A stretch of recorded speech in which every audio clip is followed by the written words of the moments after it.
Spider-Man shows up during a big battle with the Avengers and some weird creatures called Mindless Ones. He asks Kitty Pryde from the X-Men to tell his fellow X-Men that he had a mind swap with Doc Ock, but is back in his own body now. Then a strange character called the Orb unleashes one of Uatu's eyes, allowing Spider-Man to see that the same spider that bit him also bit a girl named Cindy Moon. Cindy Moon can shoot webs like Spider-Man, but she can't control her powers. A guy named Ezekiel Sims takes her away and locks her in a special room to protect her from a bad guy named Morlun. Spider-Man sees that other heroes like Luke Cage, Hulk, and Thor have also been affected. While swinging around the city, Spider-Man thinks about a conversation he had with Madame Web, who told him that someone else might become Spider-Man if he ever stopped being a hero.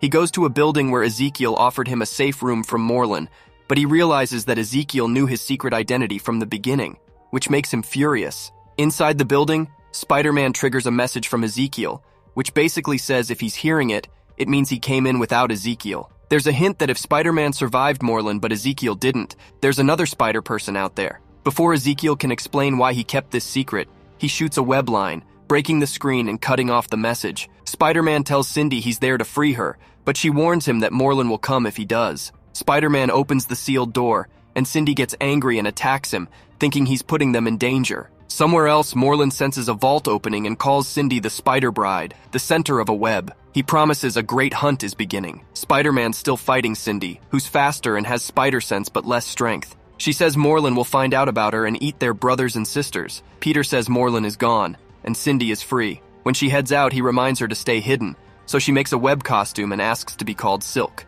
As she swings away, Spider-Man struggles to keep up because she's so fast. Meanwhile, the Black Cat is at Parker Industries, trying to understand their technology. She decides to steal someone who can help her. Sajani, who's had enough of Peter's constant disappearances, gets taken away by the Black Cat. Spider-Man keeps following Silk, but his spider sense is acting strangely, pulling him towards her instead of warning him of danger. Silk reaches her old home and finds out her family has moved away, and Spider-Man promises to help find them. Then, Cindy asks about Morlun, and gets really mad when Peter tells her he has died twice. Cindy sees right away what Peter should have seen earlier, that if Morlun came back from the dead once, he could do it again. She gets really mad and starts pounding Peter with blows that are too fast for him to dodge. He tries to get away, but she grabs him with a web line. She warns him that something is wrong and asks if he can feel it. That's when Spider-Man realizes his spidey sense is going crazy, screaming in his head and coursing through his veins like never before. Without much of a pause, they share a passionate kiss, with Cindy's legs wrapped tightly around Peter's waist. There's a moment where I can't even remember my own name, let alone hers. I'm Spider-Man and she's Silk, Cindy Moon. Just met her. Don't know anything about her, other than I can't let go. I can't stop. But Spider-Man stops when Silk tries to take off his mask. She already knows his secret identity, which surprises him and cools things down. They both think about what's going on.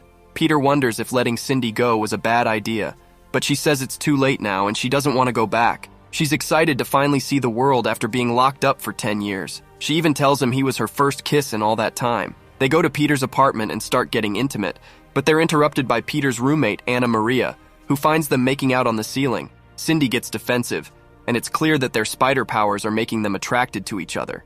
Anna Maria isn't happy about the situation, but there's no time to discuss it because Peter has to go to an interview at the Fact Channel. She's talking about Parker Industries' new project for dealing with superhumans who break the law.